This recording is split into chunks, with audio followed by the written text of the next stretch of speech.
Hello, everybody, and welcome back to another awesome gathering of the comic minds over here on That's Comical. Of course, I am Steve, your friendly neighborhood lawn gnome, and if you happen to be watching this on a Wednesday, Happy New Comic Book Day, and I hope that you are all extremely excited, just like us today, because the last time these three collective minds got into a room, it was probably one of the most awesome conversations that I personally ever had regarding anything comics. And that, of course, joining me with all of my discussion videos is Andy. Andy, great to have you back. Hey, Steve. Always happy to be here. And Andy and I definitely cannot have a superior conversation without Cammie. Cammie, great to have you back as well. Oh, what a compliment. Thank you. I love being in the same room as these two brains, so this is going to be a great conversation. Yeah, and it's always a great conversation when we're talking about Batman. I'm sure that all three of us can agree on that. But we're going to be having another must-be-read discussion. Now, if you haven't joined us before this official channel was created, Andy and I actually had our first must-be-read discussion on my personal channel over here on YouTube, where we discussed a Batman story called Batman, The Three Jokers, which of course was written by Jeff Johns and drawn by Gary Frank, and we had an excellent conversation then. But clearly, this is the thing that we need to continue over here, because as people who are comic book veterans and newbies to the comic book / manga scene, we want people out there to know what are those truly great stories in comics if you want to get into comics or you're just looking for something cool to read in general, because I don't care what anybody out there says, you don't need to have a great reading experience just with a plain actual book. Believe me, comics can be an amazing read as well. So it's also appropriate to discuss this specific Batman story, which has become quite iconic, especially because of the fact that this year we are celebrating its 25th anniversary. And believe me, DC Comics and Warner Brothers are celebrating Batman The Long Halloween in a great way, because not only are we getting a two-part animated film, part 1 has already been released, part 2 is coming out in the end of August, and no, we will not be discussing those movies today. I know that Cammie is itching to talk about it, at least part 1 for now, but we have plans. Believe me, we have plans.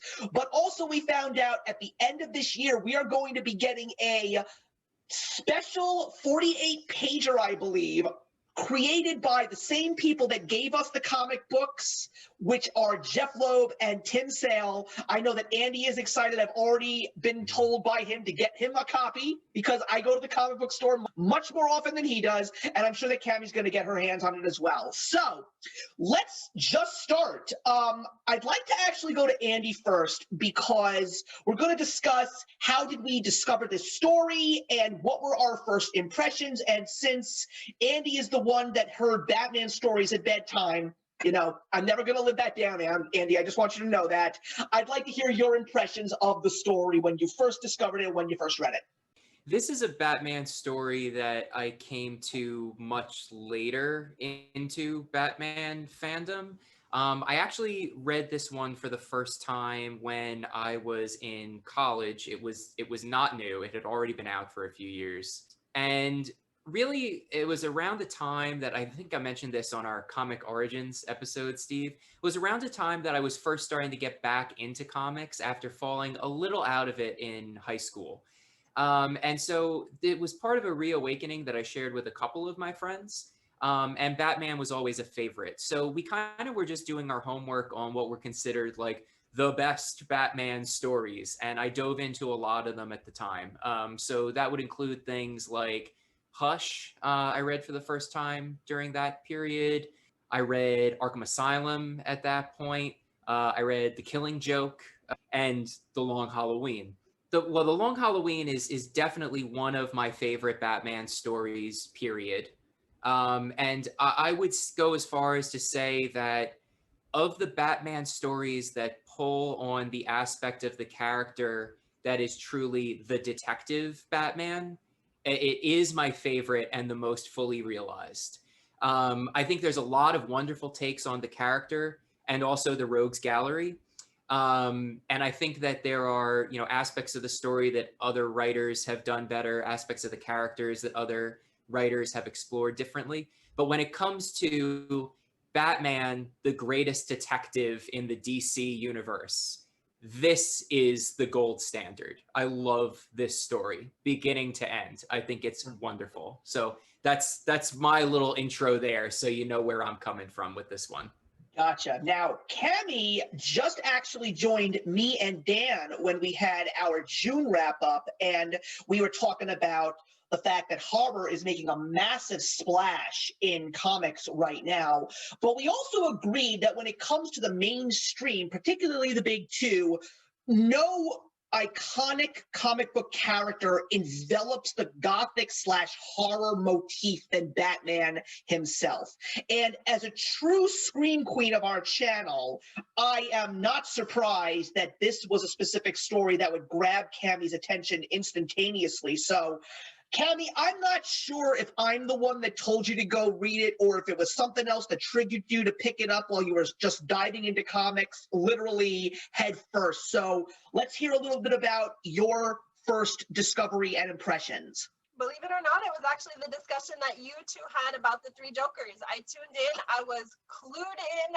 I mean, from start to finish, you guys had me on the edge of my seat. I was taking notes, I was learning stuff. I was like, oh my gosh, this sounds so good.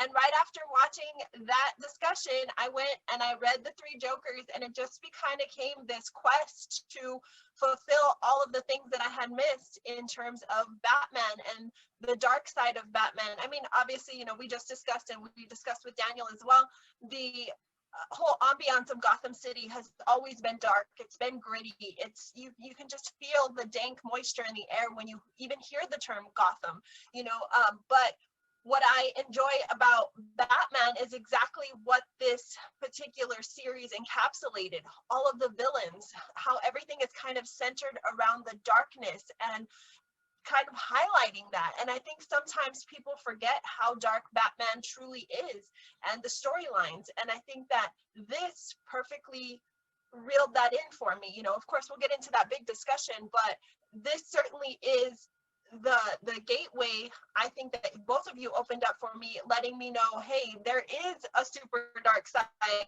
I think probably more than you're even prepared for.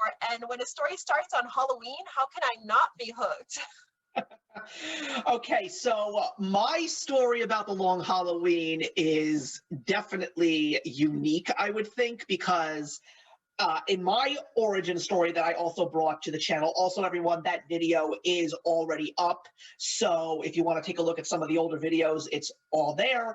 So I was collecting comics pretty much from like age 10 to age 16. I think the last big story, ironically, which is also celebrating its 25th anniversary, is Kingdom Come, which is definitely something that we will be having a future episode on this year. Andy and I both have discussed this numerous times, but I have always been a Batman fan, dating back to when I was first introduced to Adam West and Burt Ward in 1966's show.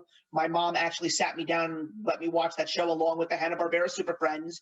But I did read some of the well-known and beloved Batman stories, regardless of whether I owned them or if I actually borrowed a trade paperback from a friend. So I had already read The Dark Knight Returns. I had already read Batman Year One. I had read The Killing Joke.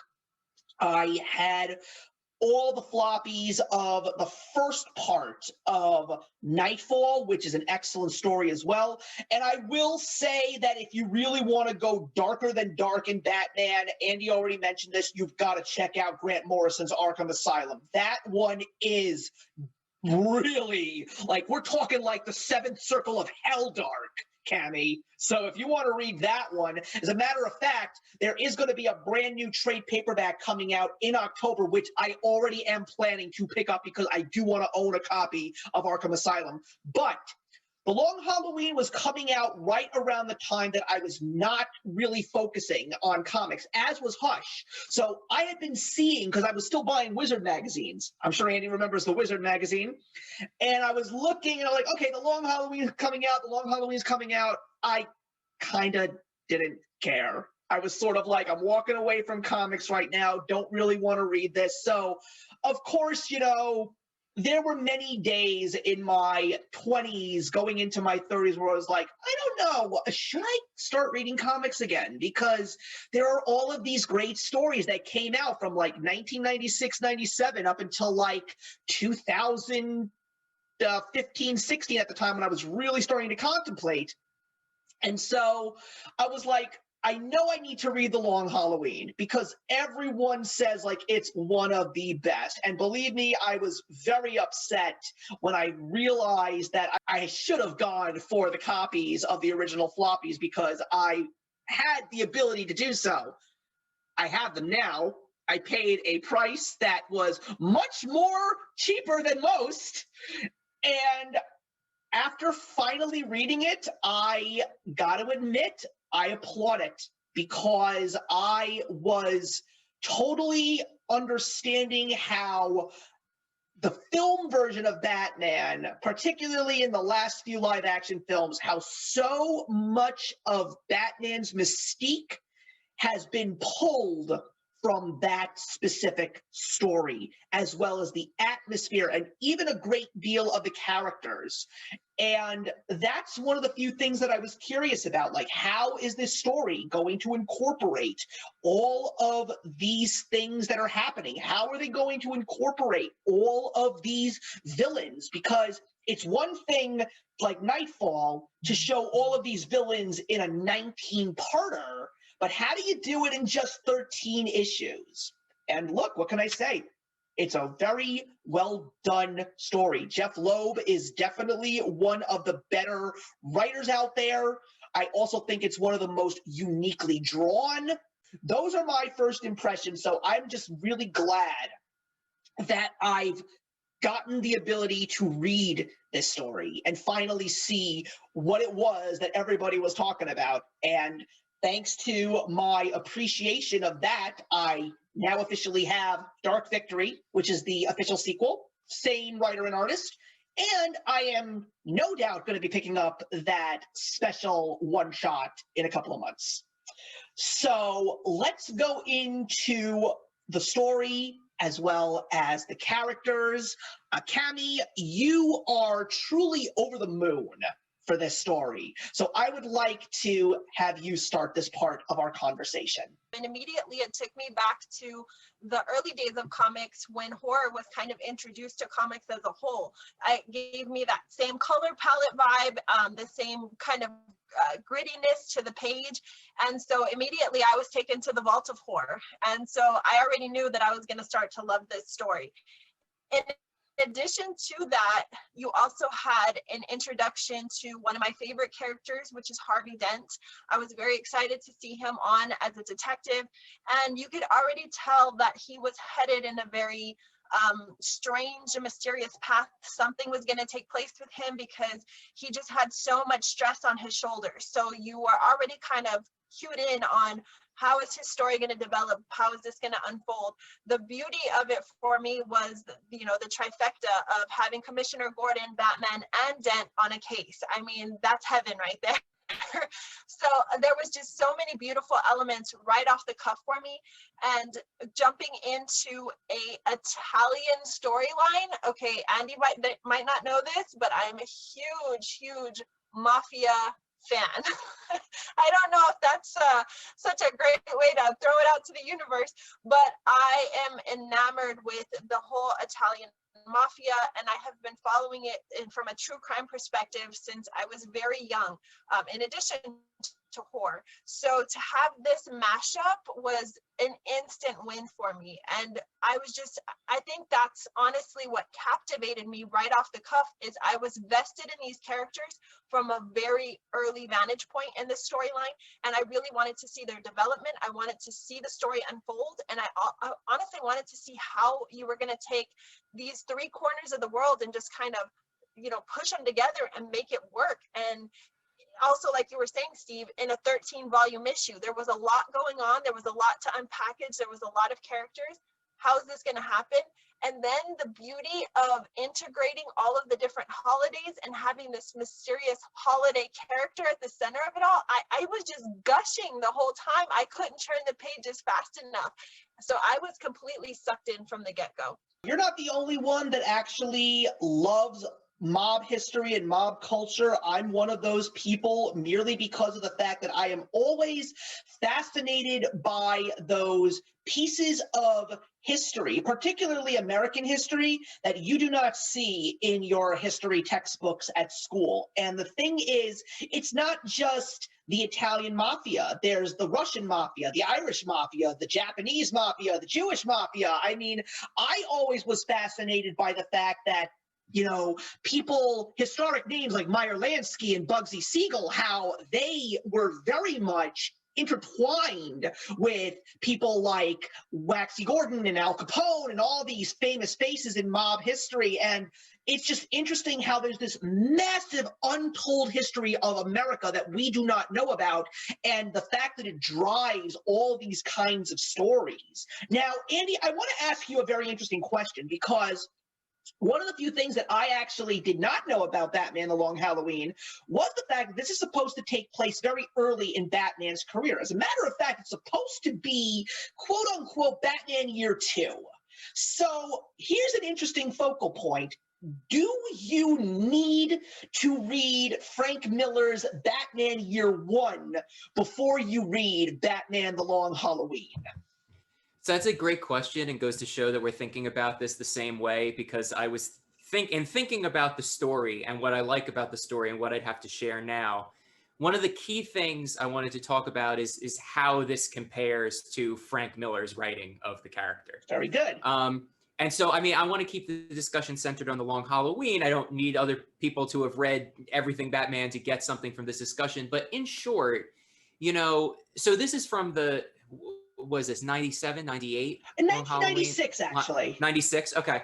So this is from a couple years after Frank Miller's Renaissance revival of the character, kind of setting a Batman that then became the standard for a while. And when I think of Batman, I think of The Long Halloween's take as kind of being the premier Batman, and then people do versions off of that.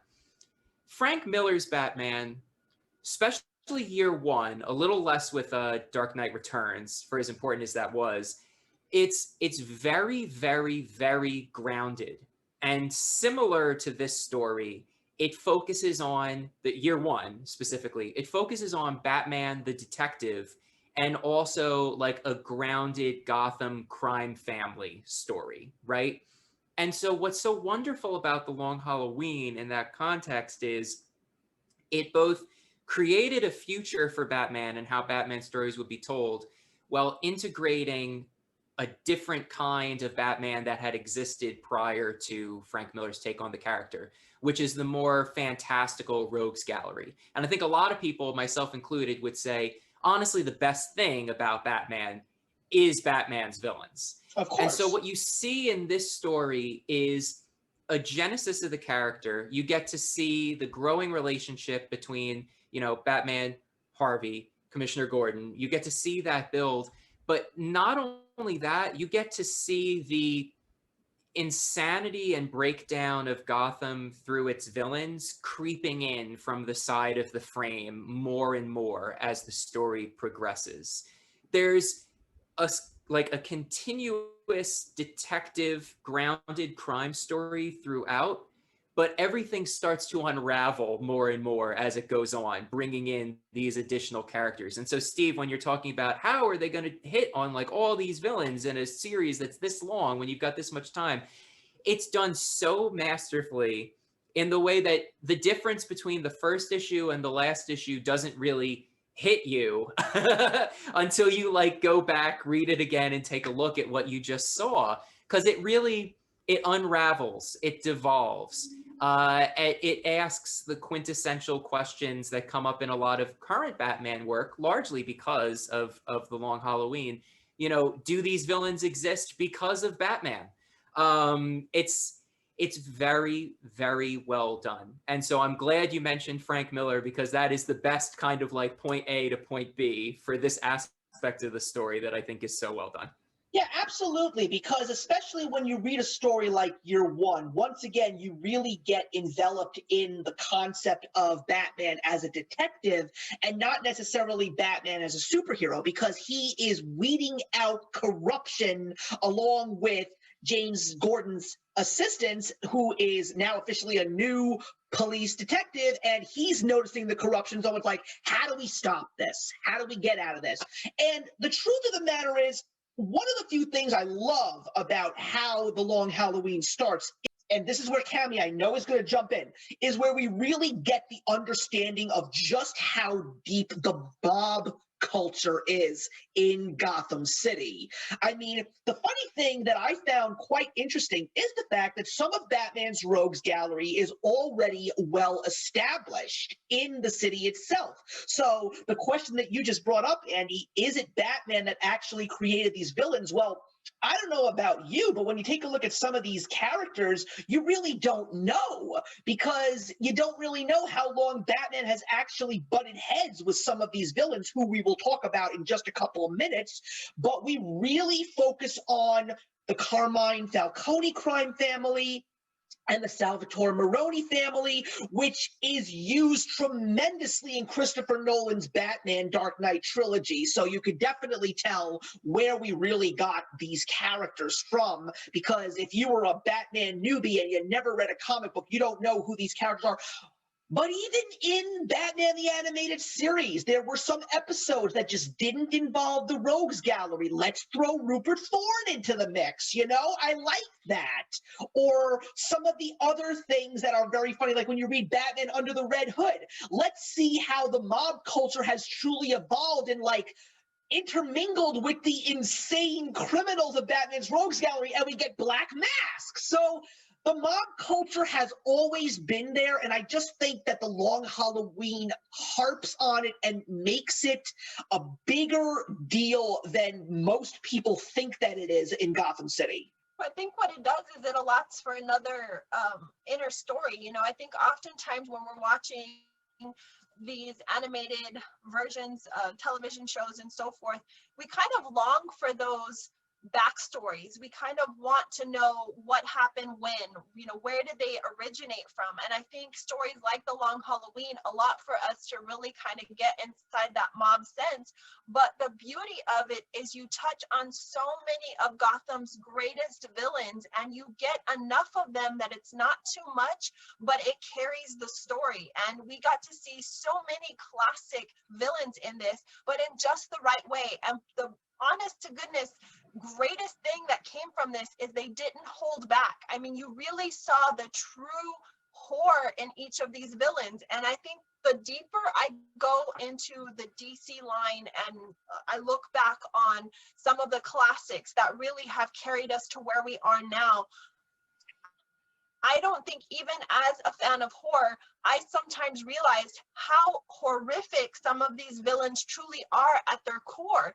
They're insane. They're, you know, complete psychopaths. And to allow a villain to truly encompass that darkness and that evil truly carries a story. And then when you marry it with something as dark as a Italian mob family, well, not just one, we get two, and you are able to see the how marrying them and marinating them together, allowing them to kind of create this whole backstory, really does get into the core of Gotham City and what drives Batman, what carries him through. And, you know, of course, I know that we'll talk about, you know, maybe the different issues and so forth, but there are two issues that come up against Mother's Day and Father's Day, which is the true darkness of Batman. You know, Batman carries so much darkness and heaviness with his parents, and you always kind of see that as maybe that's his trigger point to carry on the fight, the good fight, if you will. And it often gets me to ask that question: is it the villain that creates the bat, or is it the bat that creates the villain? But I've said this many times in the song and dance that the Joker and Batman often have. The two cannot coexist without the other. They're both there for each other. They both carry each other through. And the more we integrate these really sinister villains, we see that I think the same can be said for anyone. The Mad Hatter, the Scarecrow. These characters are who they are at the core because of their insanity or their, their natural born ability to be a killer, but they drive that sense to carry on and kind of elevate it. It's almost like they're trying to one up their own evil just to piss off the bat, and it's beautiful. So the story basically begins with these random killings on specific holidays by this mysterious holiday killer, and it's really about the Falcone family mostly getting picked off one by one. And Batman is basically forced to create an alliance with Jim Gordon and the district attorney Harvey Dent. And there's another specific character in this mix. And after reading this story once for the sake of reading it and twice for the sake of having this discussion, I'm going to need some help because I still do not know this specific character's true purpose, because it's Catwoman. Catwoman shows up very early in the story. Now, Catwoman has always been a fan favorite because of how she, I don't mean to comedically use the cat pun, but she literally loves to string Batman along.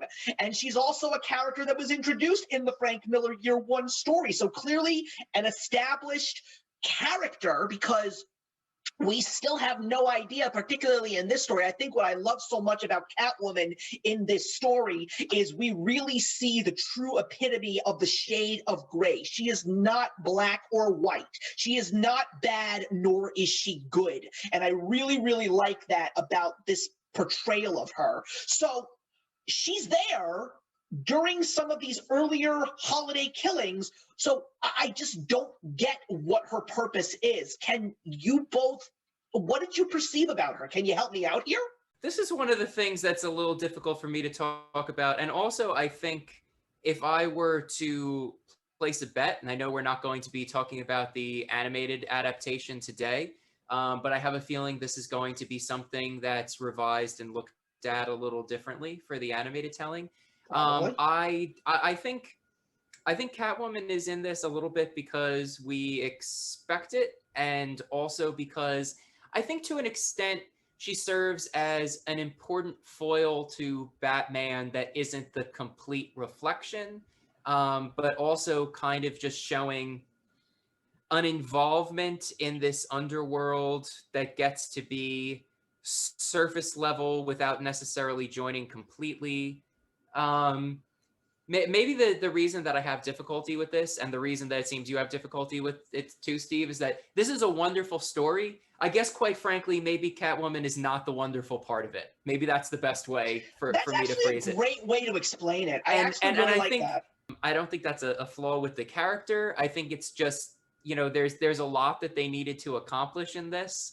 And like I said, if I were a betting man, I think one of the things that's going to be most looked at and possibly changed in the animated adaptation is trying to give Catwoman a slightly different role. I'm sorry I don't have anything super insightful to say there, but I think it's just because this just isn't one of the things that landed home for me. Yeah. But since so much of the rest of the story did, it's not that big of a problem. You know something, Andy? I'm not surprised. I'm actually quite happy because it's letting me understand I'm not the only one who feels this way. So thank you. I guess that's the best thing to say. Yeah, I'll definitely piggyback off of what Andy said. I don't have a lot to offer the conversation in that regard because I often found myself asking the same thing.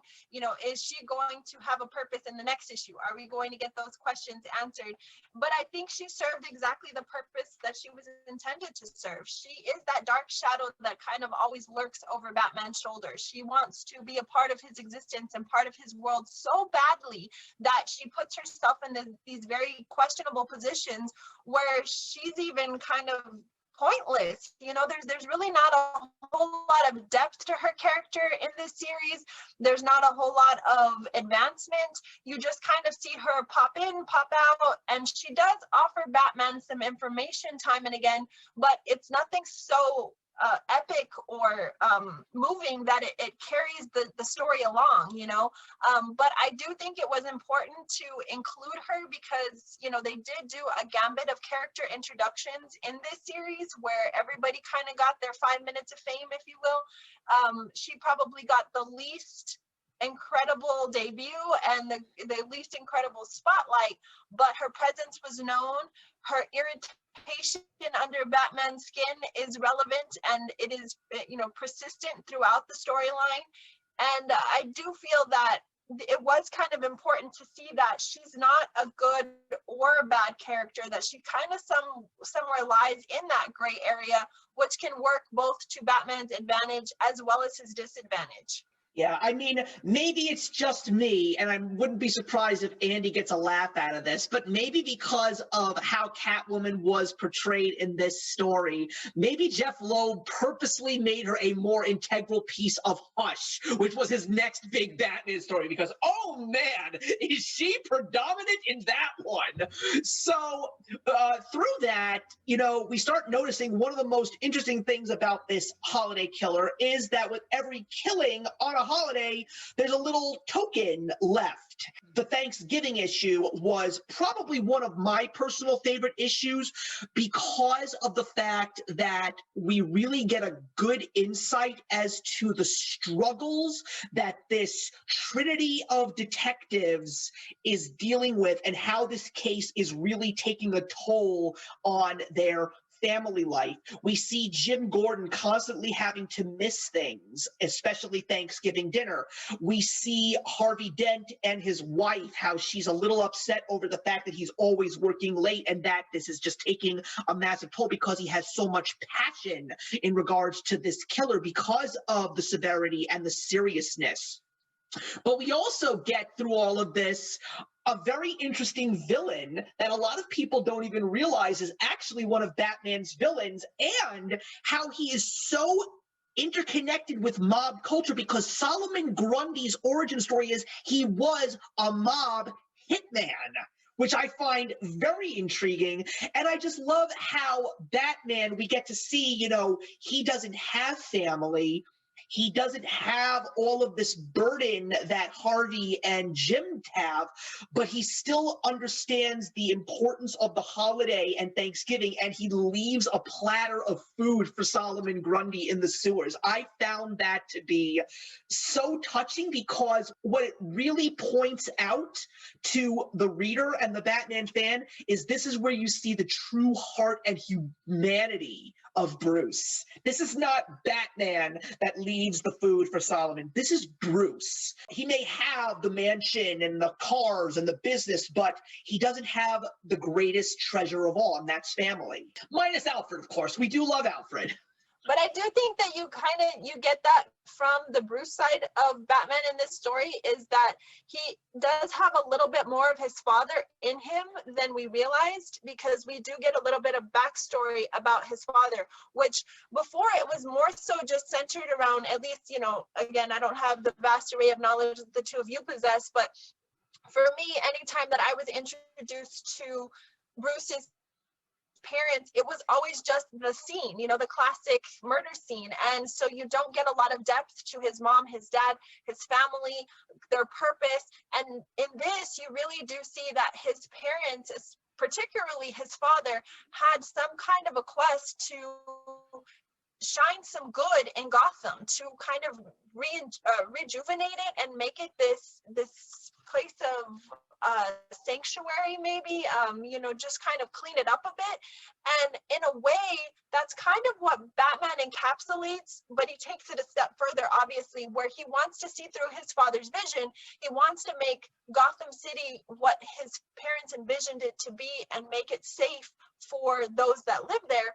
But also at the same time, he wants to clean up the scum. He wants to rid it of this plague, I guess. That's kind of the way I see these villains, as they never leave. They're always stuck there because most of them are encapsulated in Arkham Asylum. So they're always going to be there. You know, no matter how many times he gels them, no matter how many times he puts them back off the streets into this asylum, there's always that potential escape. So it's kind of always this cat mouse game, which really must screw with his psyche so bad, you know, because he's still in so much pain from the loss of his parents. But I really enjoyed that side of it, getting to finally just get a taste of what it was like to be a Wayne and not just Batman. Let me take this chance to plug, just since I'm the guy who does video games.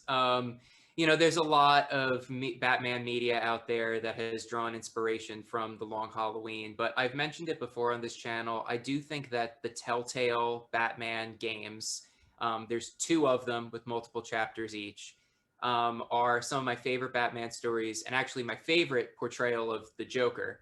And I bring this up because if you want an interesting Thomas Wayne, Telltale Batman, without saying too much, is a very, very good story for that. There's also something I want to pull on, particularly while we're talking about kind of the Thanksgiving issue here. Right. You know, in the context of, we were started with Catwoman, you know, what role did we really think Catwoman played?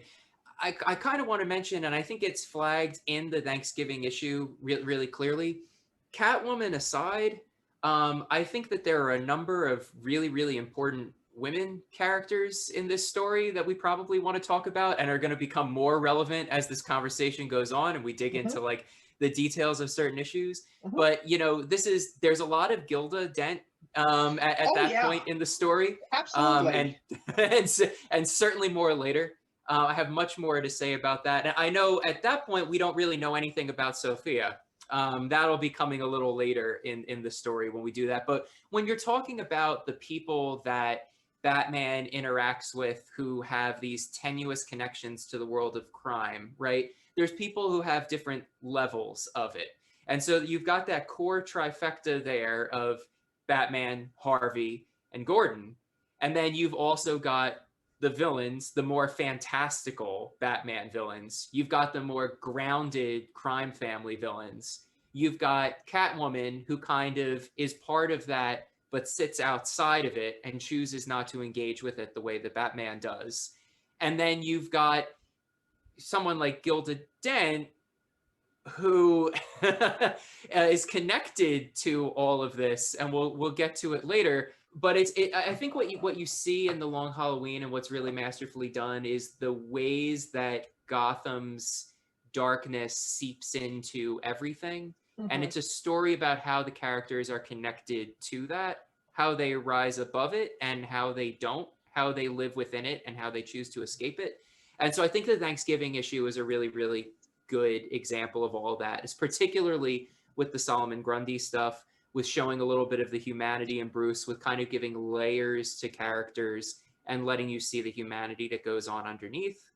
So there's a lot to talk about there. Mostly I wanted to start to raise that before we got too far away from Catwoman, because if there is one thing I can say about Catwoman, it's kind of the uniqueness of how she chooses to engage with that underbelly of Gotham City, which no one can escape. There's nobody who's completely out of that. I mean, Gotham is a character here. It's a living, breathing organism that everybody is part of.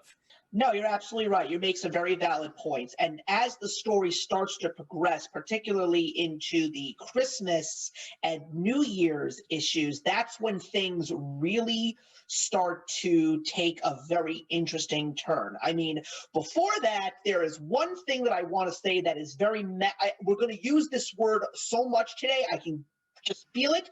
There's one thing that is masterfully done by Jeff Loeb and Tim Sale, and it's the fact that they didn't use all of the rogues gallery and they picked out the absolute perfect characters for this story, because there is no Mr. Freeze, there is no Penguin, but there is Calendar Man, a villain that not many non-comic readers know about.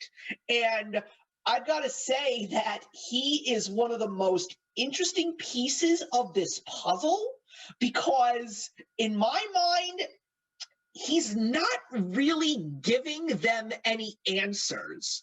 He's basically saying, oh, yay, I have company. I have someone to talk to today.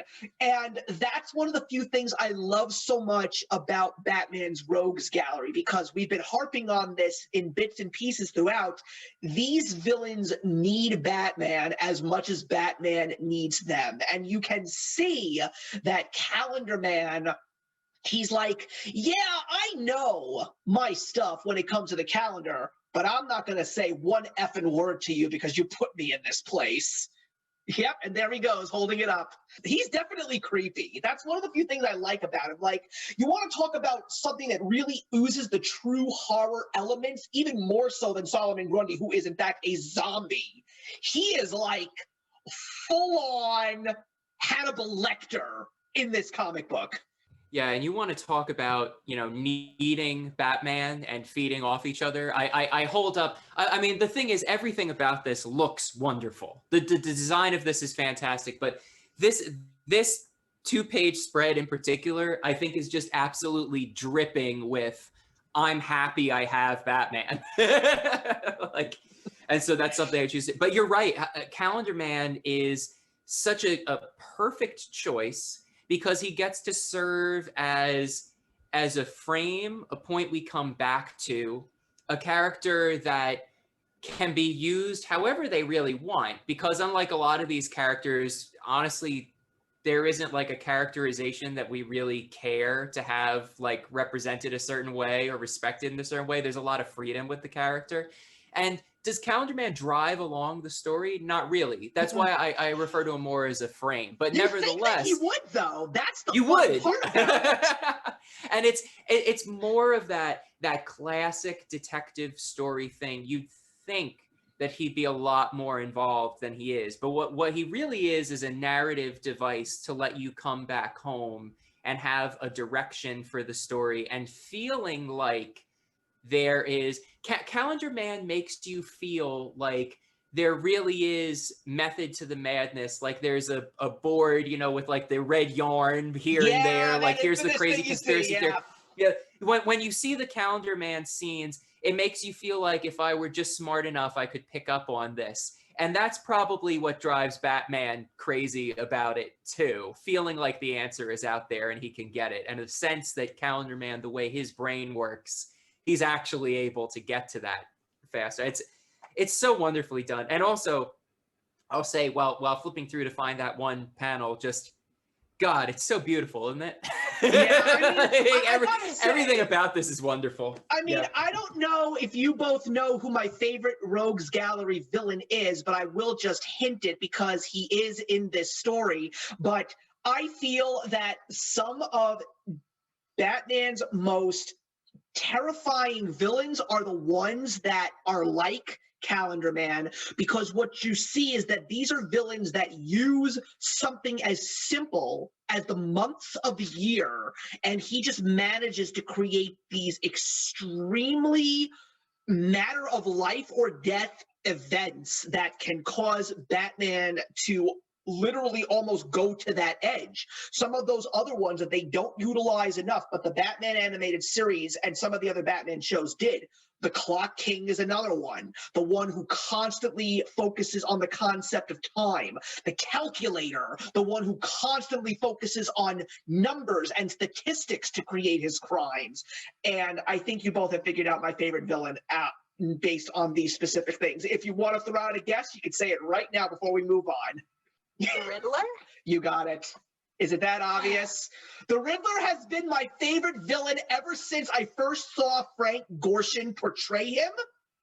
But I'll explain a little bit later why the Riddler is besides that. But let's talk about the Joker, because when you take a look at how this story goes in the first 4 to 5 issues, and all of a sudden the Joker pops up, you're basically saying to yourself, oh my God, how are they going to fit this guy into this story that is so subtle and so eerie? Because when you think about Joker, you think about full-blown color and sound and celebration of insanity. And I gotta say, holy cow, did they pull it off? That's like the greatest way to unite those two sides of Batman when it comes to the crimes that he faces in Gotham City every single day. And it's also really telling that that they managed to bring in the Joker early in the story and masterfully there it is. Yeah. And masterfully allow him to take the spotlight for the issue while not stealing the show for the run. Absolutely. That you can bring in the Joker and look, that we're talking about a Batman Renaissance here and a defining of the character that's going to be the focus for years and years to come, and is still being felt right now. Uh-huh. And the Joker is one of the characters that we come into this story already having a relationship with, even after kind of the period where the popularity of the comic had waned. This is one of the characters that stands in pop culture. If you hear that there's a new Batman franchise or take it the character, a movie coming out, your average layperson has a relationship with the Joker and is expecting some of that. Nevertheless, they pull in the Joker as one of these first kind of fantastical elements. Granted, he's preceded by Solomon Grundy, but one of the first things, again, creeping from the sides and the unraveling, right? But he doesn't steal the show forever after. It's just like, I am here, I am important, this is the role I have to play. And honestly, I won't be talking about the animated show, but I think they did a really good job with part one with the way they decided to do that. Anyway, that's all I have to say on the animation. But Yeah, I like how he just kind of made his appearance. But I feel like that with all of the villains in this entire series is that they all just kind of made their cameo. They made their voice and their presence known. They showed the dark side, what makes them, this entity, this evil entity, and they went about their day. And I don't think there was any one given character that really stayed overstayed his welcome. And I appreciated that about I love the fact that the Scarecrow and the Mad Hatter made the appearance together. That for me was epic. Those are two of my favorite characters, and I still feel to this day, no Alice bias at all, but the Mad Hatter does not get enough love. I agree 100%. Yeah, he needs some love. He really needs kind of just maybe his own story, but yeah, should I read felt Arkham like Asylum. every villain just. Oh, okay. Well, that's next on my list. You saw me write it down. I definitely need to get into that because I think that, there's a lot of darkness that happens behind the walls of the asylum that really give a kind of a backstory as to who these people are or were and just how truly evil they really are. But I really appreciated the Riddler in this series also because it was almost like he came in like a staggering drunk. He just wanted to give Batman just a little, not too much, kind of play head games with him. And I don't know, there was just some kind of fun to that. And maybe there is something to be said then about Catwoman, maybe she wasn't as bad as we're making her seem because she kind of did the same. She didn't give him anything to go off of. Granted, she didn't really have an ending in her appearance, but every villain just kind of gave him a little bit of a nibble and pretended to know who Holiday was and what he needed to take, and just to give make their presence known and carry the story. But at the end of the day, none of these villains were really the core of it. I think that the writers just kind of wanted you to be, what if it's this villain? What if Holiday is this villain? And really, it wasn't. It was a build-up to something bigger and more epic than we could have imagined. So the writing of this was just genius. Well, I want to harp on a couple of highlights because of the particular events that happened with the Joker. First of all, I will say that when you think about that story, at least for me, the first thing that pops into my head is the way that Tim Sale drew him. That is just like one of the most unique and iconic depictions of the Joker, just because that grin, you wonder how big that grin could ever get. Well, that's the biggest Joker grin that you will ever see in the history of comic books. And let me just say that when it came to the Steve Englehart days, that's a pretty darn big grin, but Tim Sale did it so much more. I just love the fact that when you see the Joker in this story, you are immediately told, no, the Joker is not the holiday killer, because the fact that the Joker is making a big splash on New Year's is because he's jealous of the holiday killer. And he wants Batman to focus on him, because Batman Under the Red Hood, John DiMaggio, who voiced the Joker, said it best. Do you think that if I did something like that, you would at least know that it was me? You think I wouldn't tell you that it was me? Like, that's the Joker in a nutshell. And he goes full-on bombastic with the plane, and then they had that big fight on the little plane that he's flying before New Year's. It's a classic superhero villainy story, like, I got a bomb. So it's just like, that's what I love.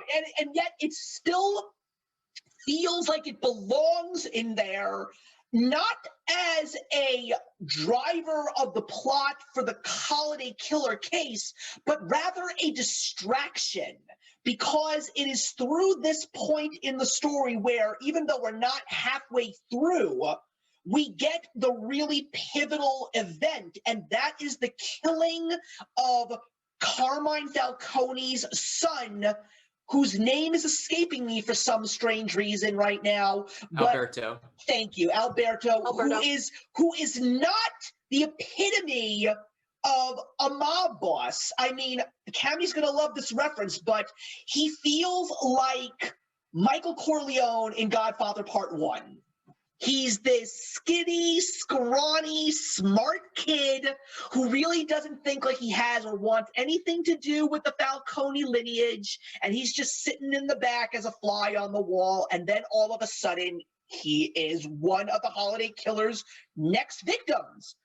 And through that event, we see things starting to spiral out of control, particularly when we get to the Valentine's Day issue, because of the fact Falcone's hurt because his son is gone. Even though it didn't seem like he had much love for him, you could definitely tell that he is not just hurt, he is pissed.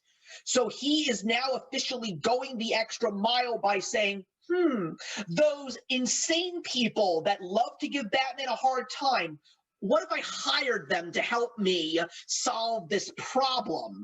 And that is when we start seeing Poison Ivy show up, which was an interesting, also a very extraordinary. Cammie, I'm getting to you. Believe me, I'm getting to you. And like, what is she doing here? And then the Riddler shows up soon after. But before I get into my whole Riddler spiel, clearly, Cammie, you must speak. I just wanted to say something before we get too far off topic, because you mentioned the Corleones, and there is such a huge feel of the Corleones. Trust me, I'm a huge fan of the Corleones. However, I did not get that from Alberto. I clearly got Anthony Corleone vibes, because remember when Michael kind of comes into, and this was more in Godfather 3, where Michael realizes Anthony has no desire to be part of the family business. He's obviously taking a very different artsy kind of lifestyle. So Michael at that point has to make the determination what he's going to do in terms of handing over the family business. But you're getting Fredo vibes, because Fredo was the outcast. He was the one that no matter what he did, it wasn't right. And clearly he was never going to be the head of this family. He was obviously never even equated in what was going on, because he was the outcast from the beginning.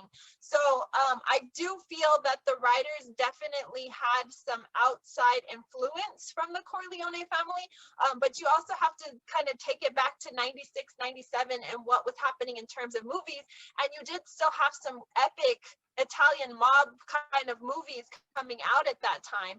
And so I think that pop culture really does kind of segue into this family. But yeah, I definitely wanted to say Anthony, because that's the vibes that I got for Alfredo. You know, Cammie, I think next year, whether it's on my channel or whether it's on your channel, we definitely need to do a 50th anniversary of the Godfather celebration, because that movie is turning 50 next year, which is kind of crazy. I do love those movies a great deal. I will just show up with popcorn. Apparently, my Exactly. role in this episode today has been constantly flipping through my copy of the story while we're talking about this. You're just talking about Godfather, and like this is the first thing that comes to my Oh mind. Is yes, that yeah, is right out of Godfather at the end. yeah, Absolutely, yeah. the whole thing with the tomato field. Yeah, yeah. So now it seems that Falcone's going for broke, and he hires Poison Ivy, and she does some very interesting things to Bruce. And like I always say, I'm going to harp back to Hush because of the fact that when you take a look at how Jeff Loeb wrote The Long Halloween, this definitely seemed to be a tip of the iceberg kind of thing, because he was basically saying, oh, I've got bigger plans for some of these specific villains. Trust me, you're going to see them in another one. And the reason why I love the Riddler so much, particularly in this story, because I don't know about you guys, but alongside the Mad Hatter, who does not get as much love in terms of getting stories about him, the Riddler is always looked at as a joke. Because this guy is not a muscular guy who can pound Batman into oblivion. He's not the type of guy that is really trying to drive Batman crazy. He just has one goal in mind. He doesn't even want to kill Batman. He just wants to outsmart him. That's what I love so much about the Riddler. He's a brilliant mind, and all he wants to do is discover that ultimate question that is going to say to Batman, ha ha, I finally beat you. That's all he wants out of his life. And that's why I think that Falcone hires the Riddler, because he knows that Riddler is smart. He knows that Riddler is a strategic mind, and he wants to use him in ways to use Batman and use Harvey Dent to solve this case for him, because clearly he's basically saying, okay, these guys are not doing their job. So let me see if I could use Batman's rogues gallery to light a fire under Batman's ass, and maybe he'll actually get some work done. Because that's a very interesting way to use the villains. And I think that Poison Ivy's story is very intriguing, because we will talk about this as soon as you both say your points, but Poison Ivy's role in this story leads very well into the Mother's Day and Father's Day issues of this story. For me, the Riddler was always the quintessential villain, just because to me he's like the epic nerd that's after the handsome football jock or whatever.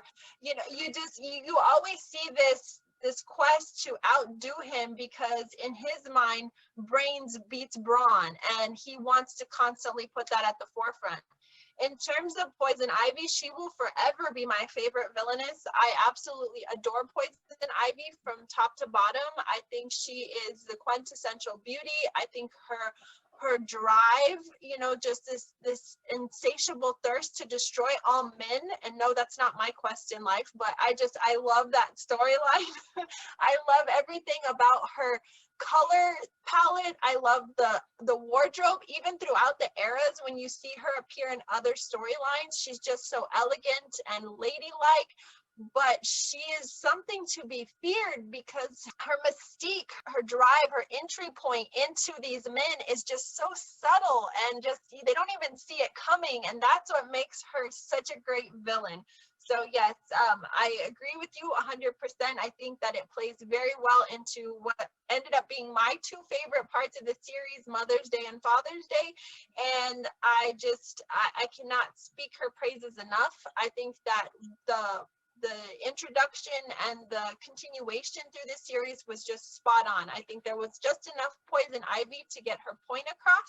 Oh, was that like a pun? Because she like pretty, yeah, thorny. She got the thorn. Before Andy says his piece, I completely forgot, and I know that we need to bring this character up, because along with Carmine hiring these rogues to do his bidding, there's that famous saying, behind every strong man, there's a stronger woman. And this is also when he literally brings in the big guns. And that is when we're introduced to Sophia. So going back on to the whole topic of strong women, this is really where we see two extremely strong women. And I don't know about you, Andy, but I think that when it comes to this point in the story, I think that this is where Batman gets the most damage done to him. No, 100%. Completely agree with you there. And it also, you know, I will say, while we were talking about the Riddler, how perfect is when does a killer not kill, and removing the Riddler from the equation in such a masterful way, knowing how he thinks, how he operates. Anyway, but yes, I agree with you completely for that take on the character, Steve. And I think talking about, you know, we got into this, like, we see Poison Ivy's introduction. We understand that Falcone is bringing in these characters, like, to try to, you know, get at Batman, pulling on this part of Gotham's underbelly that's different from his part of it, and is really playing with fire and opening a Pandora's box that he's not quite ready for. The thing, again, my job flipping through here, right? When you look at the last time we see Falcone's office in the series, right? Like, it's not Falcone center frame anymore, right? What you get is, you get Falcone's office with Dent in the chair, with Batman's rogues gallery as we think of it, sitting there surrounding it with the Joker welcoming you in trick or treat. And so, like, I bring this up to say Falcone thinks that he has some degree of control over this because he's used to a Gotham City where he really does have control. But by introducing Batman to these rogues, and by willingly bringing them in and thinking that they can be a force that he has control over, it demonstrates how wrong he is.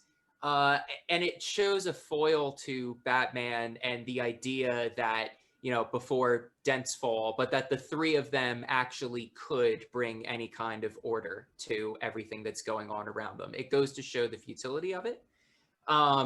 But yes, I think that Poison Ivy's role in coming in as being, you know, this hand of Falcone helping to get to Bruce is brilliant. And really, really well handled. And it's that first step of showing things have spiraled out of Falcone's control. He is no longer the one calling all of the shots. He may have directed it at first. It might have been the reason that these people have started to appear, maybe with the exception of the Joker. But nevertheless, it's an important aspect of the story. Right. And when we officially get into the Mother's and Father's Day parts of the story, that is where we get two very important things that we find out. We find out what is the relationship to Bruce Wayne and the Falcone crime family. And it's the fact that Bruce's father saved Carmine's life when he was younger. And that's one of the things that we haven't even harped on, along with the Holiday Killer and Batman's involvement trying to take down what's going on and solving the mysteries with the crime families. At the same time, Carmine is constantly coming to Bruce asking him, can you help me? Unfortunately, doing some not so legal actions.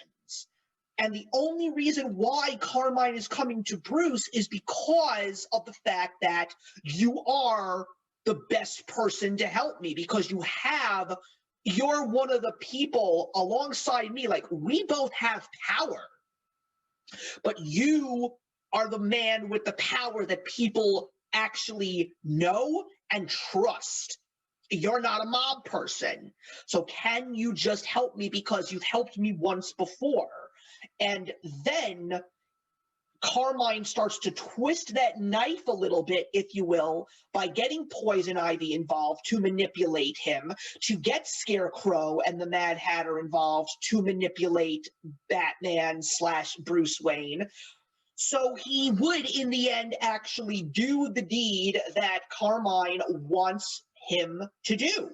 which is kind of scary that it actually happens. Well, I just wanted to point that out. I think that was really good that you did point that out, because I think a lot of the times, especially the way I led with my infatuation with the Italian mafia, is that's how you separate that in your mind as a normal person and a crazy person from a viewing. Because if you understand that at the true heart of someone like Carmine Falcone, he is going to use and abuse you for the greater good of himself. He has no care whatsoever to Bruce, other than, you kind of owe me because your father took care of me, so you take care of me too.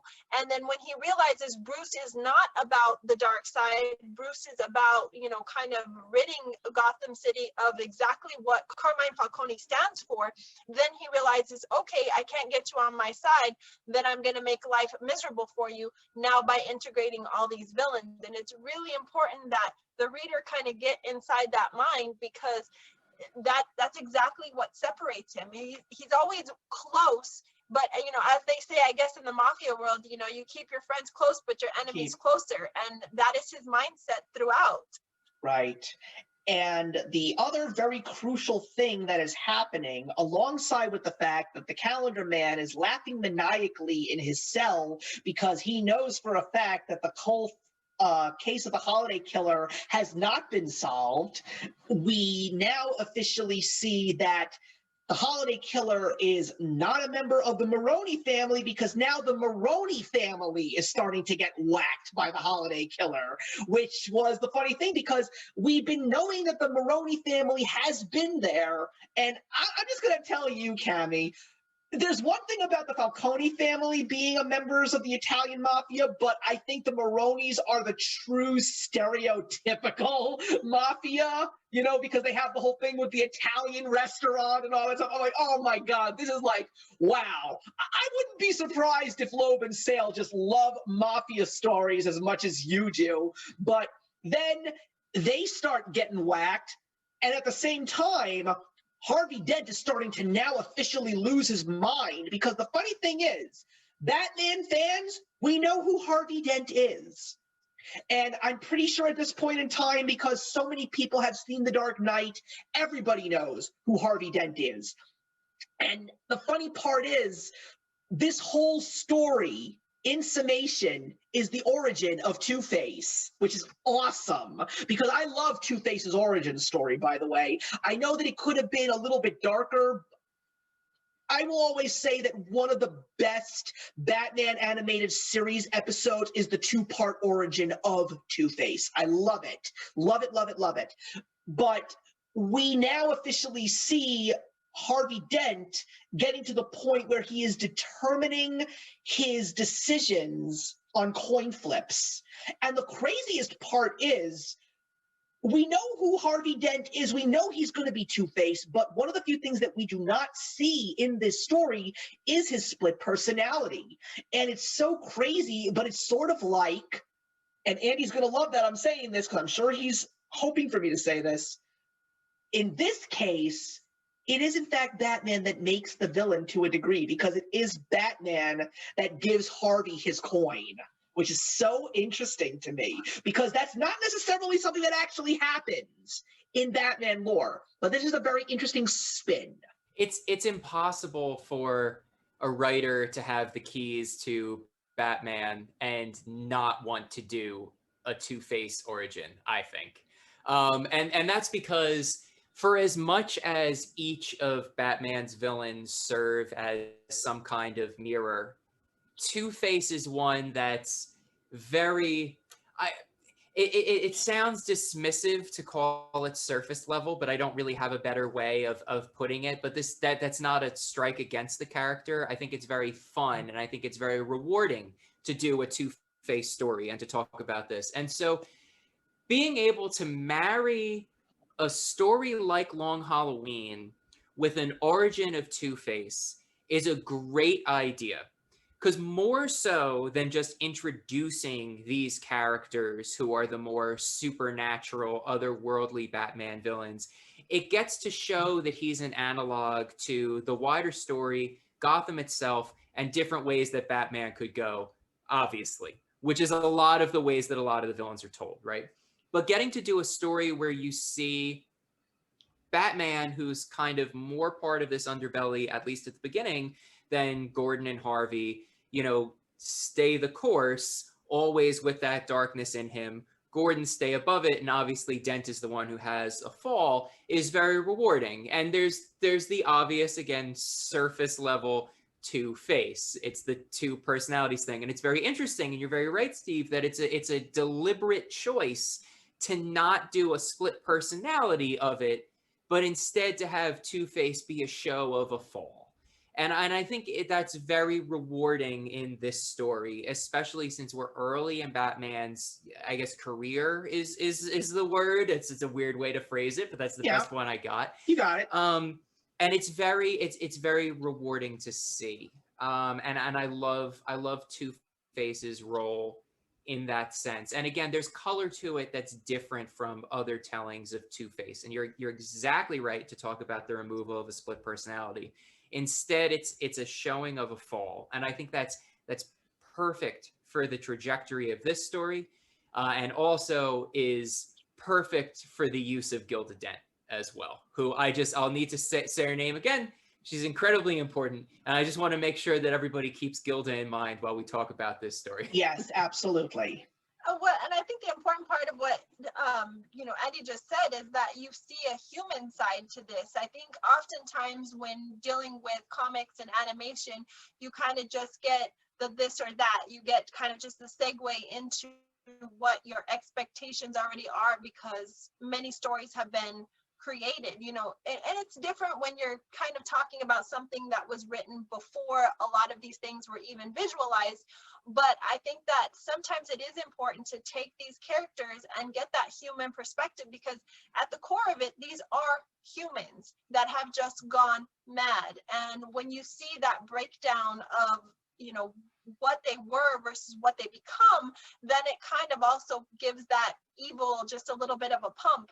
And you do kind of get the feeling right from the beginning that Harvey Dent is frustrated. And so his frustration almost becomes, in a sense, it's not a split personality, but you kind of get a feeling of maybe a little bit of bipolarism, where he goes from one extreme to the other, where he's still being loving to Gilda and wanting the home life and not so much the family. You can tell he's very dismissive to any time she brings up the family life, because he knows he's very busy and he's married to his job, essentially. But he definitely wants her to know that she's loved and that he loves being a part of their family, the family that is he and she, and her, and he wants to create a happy environment for her. But in the back of his mind, he just wants to solve this case. So there is a pull. There is, you might not get the genuine split personality that we're used to with him, but you do get the sense that there is a dark side to him that is not quite normal, and that I loved.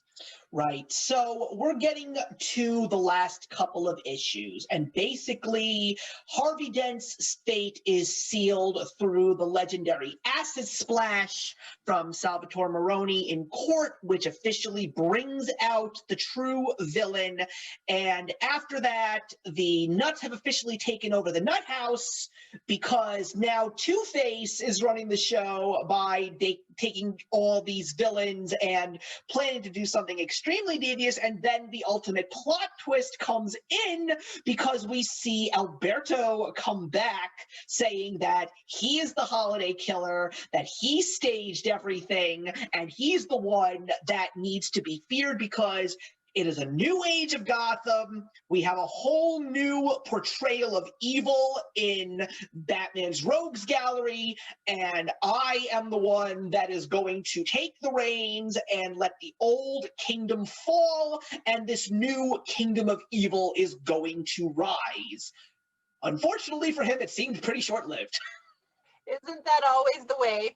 I've talked about the ending of the story already a little bit. My focus is really on the replacement of the Falcone kind of crime with what we now think of as traditional Batman Rogues Gallery kind of crime. That's my main takeaway from the story, other than being a fantastic detective story and something I've already shown the frame I love. Everybody already stands. That's my take on the story, right? Alberto then is a really interesting character because he also is against the old way of Gotham in his own unique way, right? He's his own character that's completely fleshed out, has his own motivations, but similarly wants to tear down that old order. Before we go too much further, I just want to, because there's actually a little debate on it in Batman circles, and I see Steve knowing look for a second. So like the Holiday Killer, right? So, you know, Alberto comes back. So who's the Holiday Killer? Oh wait, so are we officially revealing it now? Well, no, that's I find it impossible to start to talk about how the story wraps up at all if we don't talk about this a little bit. Okay, so we'll reveal the Holiday Killer. The funny thing is, as a Batman fan, and I'm sorry for cutting you off, Andy, but I just gotta say, I felt so stupid when I finished The Long Halloween because I was like, oh my God, the clues were right in front of my face. I should have figured it out when I saw a 22 caliber pistol. I'm like, oh my God, it was Two-Face. And then the bigger twist at the very, very end. Andy, run with it, please. Okay. So I understand. First off, you're not stupid. Let me put it in that many terms, because to use our favorite catchphrase for the day, masterful. We are completely strung along with a series of red herrings, but it's so wonderfully done because when you realize it, it's perfect. And part of the reason that I keep saying Gilda is that I wanted to start to set that, but it's very easy to miss. And you're right, it's obvious at a certain point when you put it together, but it's so loaded with red herrings and reasons why it wouldn't be the case, and other characters that their motivation makes perfect sense. And it's why it's so difficult for Batman to solve, because they really put together a really masterfully twist and turn story. But and Calendar Man does this with his interchanging use of pronouns and with his nebulous nature. But Gilda is a holiday killer. I'm not, is she the holiday killer? Probably, if you want to phrase it that way. But Gilda is a holiday killer, and the reason that, and now I feel free to talk about this a little more. Please. The reason that I really, when I'm talking at the beginning about the very important women in this story, especially at the time that this comic was being written. Look, comics are not all the way there now. But I think people are getting a lot better with writing female characters in comic books. DC always wrote them better. DC always wrote them well. So something that I love about Gilda is you think that they are using Gilda as a device for driving Harvey's character, which is like a regressive trope, but it's really Gilda that drove this entire story. And the wool is pulled over your eyes successfully because you have been conditioned by the very male story that's being told to not expect that. There's some key twists on that, such as the important role that Poison Ivy plays, the important role that Sophia plays, that should key you into the fact that they are writing a story where these women are not just, tools to get a man somewhere or someone in the background. But it's for that reason. Gilda's role was very well done. It was the perfect twist because it so successfully, makes us be shocked, except you go back and you go, shit, yeah, of course. But it's wonderfully done and wonderfully told. And I just needed to get that out there because I know even within the Batman community, and I'm sure people will have this if they finish The Long Halloween and they start Googling stuff and they hopefully find this video, but you'll find other things too. And you'll see that's a common thread of people being like, what was that at the end? And then they start to piece it all together like, oh. And I also really appreciate what's so interesting is when we actually discover that Harvey Dent was the other holiday killer. The funny thing is, that's where we actually start to realize, oh my God, Batman and Two-Face really are two sides of the same coin. They had the exact same mission. They knew what the end game was, but at the end, one of them goes over the edge. And that is why Batman is such a great character, because he could go over the edge any second because of what these rogues gallery villains do to his mind, especially when he encounters a person like Scarecrow or when he encounters someone like the Mad Hatter, because what makes those two guys so powerful, similar to the Riddler, and I know that Cammy's excited because I'm starting to give Mad Hatter some love here, which I promised that I would, those three villains focus on the mind. The fact that Jervis Tetch is a neurologist, the fact that Professor Jonathan Crane is a psychologist. These are men that know how to manipulate the mind, not through toxins like Poison Ivy, who is also a botanist before she became Poison Ivy, but these villains are people that know how to manipulate the mind through the use of their own minds. And that's what makes them so powerful. And the fact that Batman is still able to stay away from that edge, but the fact that Harvey Dent goes off of it because he believes, and he's going to love this, there's no other choice. He has a choice. He just chooses the other side of the coin in order to get all of this taken care of. Because at the end of the day, Harvey Dent, the Holiday Killer, is there because all Harvey Dent wants to do is clean up crime. And he believes that the way that Batman is doing it is not the way to go. You nailed it perfectly. I mean, that's exactly my feelings on it. The entire time, I kind of sensed that Gilda was a little bit too quiet, but her presence in each of the comics within the series told me she's a lot more important than you think she is, because you got a little taste of her in each one. And I'm like, okay, why does she keep, like, their marriage is not that important. Why is she here? You knew that there was something more to the story. But at the end of the day, she's a vigilante, but a quiet homemaker vigilante. You know, she wants to see her husband home. She realizes what this job is doing to her husband. She also realizes that in order to get her end result, which is her happy family, she has got to get him back. And she's not going to get him back if these crimes are not solved.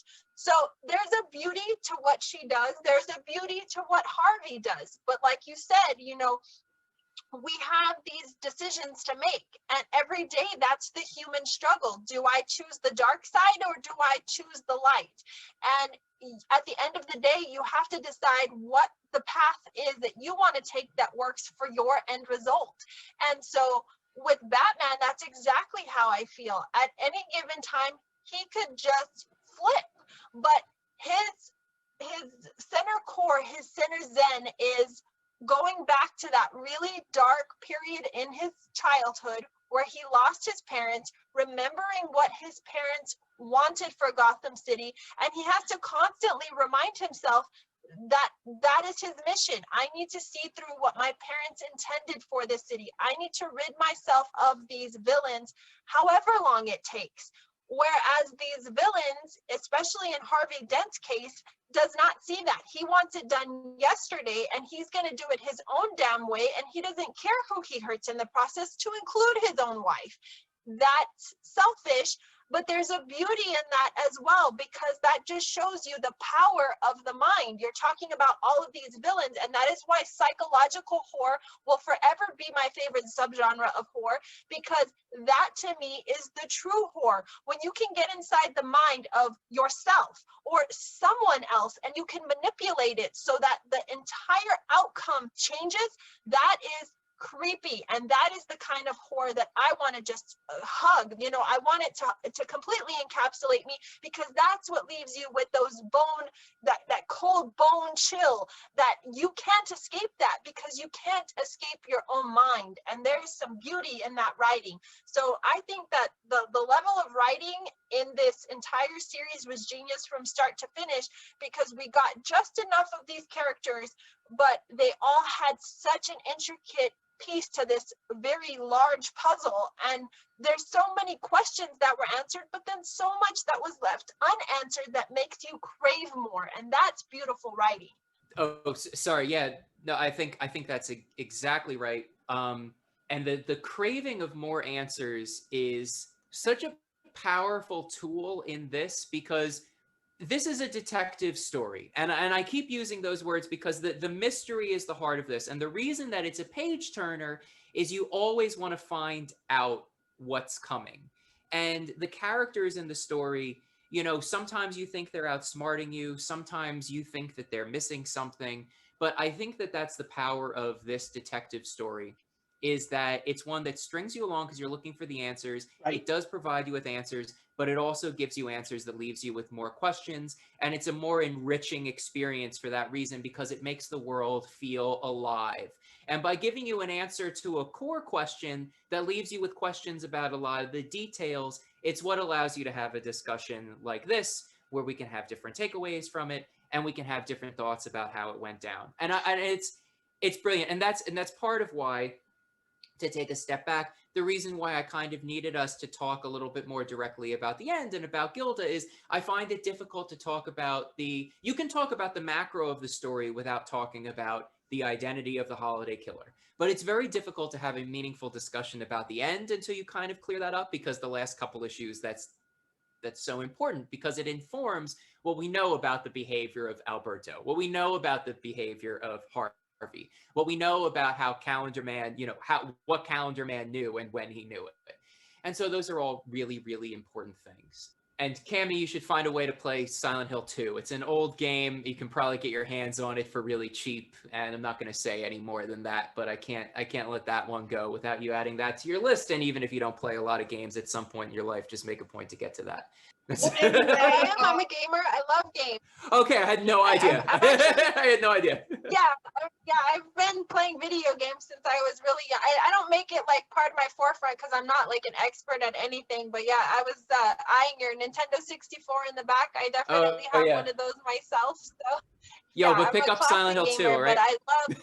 I will definitely add that to my list. I always have an Andy list after I either listen to one of your discussions or am a part of one of your discussions. I should just make like an Andy said do this notebook. I hate to be so cliche, Andy, but I think you and I have created a monster.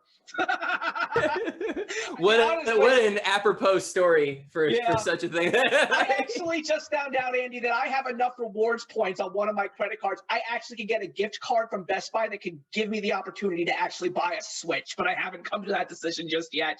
But anyway, final thoughts, everybody. Here's where I'm going to say this is a story that I should have read such a long time ago. This is one of the most, and yes, I will say it one more time, masterful Batman stories ever written. I don't think that it's my favorite. I still think that if I'm going to point my favorite out, it is probably still Death in the Family, because there's just such a somber, melancholy feeling about Batman when you leave that story. But, you know, it's definitely up there with like the top 10 greatest Batman stories of all time, possibly one of the top 5.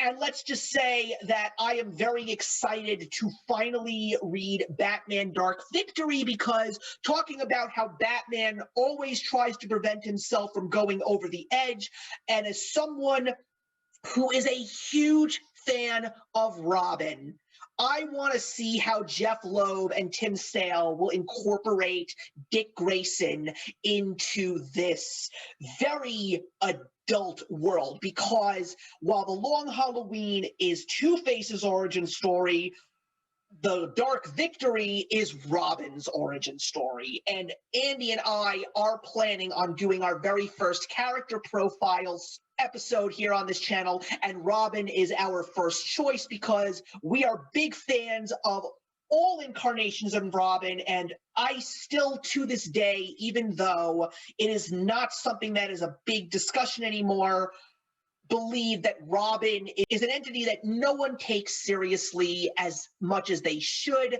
and there are so many ways to prove to people that Robin is just as integral in the world of comic books as Batman. So, Andy, I'll start with you first. Your overall. Yeah, so I mean, just adding a little color on really how I started this, with the context of talking about our feelings about the whole story. I think there is an argument to be made that this is actually the best Batman story ever told. I don't know for sure if I would say it. When you have consumed as much media as we have, I feel like favorites are kind of a fool's game almost, because on any given day, any different mood, different ways of talking about these stories, you give different answers. But there are definitely days where if you ask me, what's your favorite Batman story, I'd say The Long Halloween. And I also think it's one that I highly, highly, highly recommend for someone who doesn't know Batman and is looking for some kind of entry point. Because Yes. what this definitely is a refinement of the character that has rippled through Batman stories ever since and always will. If Frank Miller was part of the renaissance and revival of Batman, then Jeff Loeb and Tim Sale are the reason that Batman has continued and the reason that we understand Batman is what the character is today. I think it's a wonderful detective story. I think it shows Batman as a detective better than any other Batman comic. I think it has fantastic art. I think it has a fantastic mood, a fantastic theme. I think it's got powerful women characters at a time when that was not a given in comic books. I think that it's an exploration of an absurd amount of Batman's rogues gallery in a relatively short series, which is incredibly masterfully done. And I just think it's one that's very rewarding to come back to. It's so dense that when you read this story, you're going to find something and notice something that you didn't see the times before. Little things, character things, story things. I could go on and on about this, and that's why we could have a full episode talking about The Long Halloween. It's so rewarding to talk about the macro. It's so rewarding to talk about the details. I've talked myself into today is one of the days where I say this is the best Batman story ever told. Ask me that again tomorrow.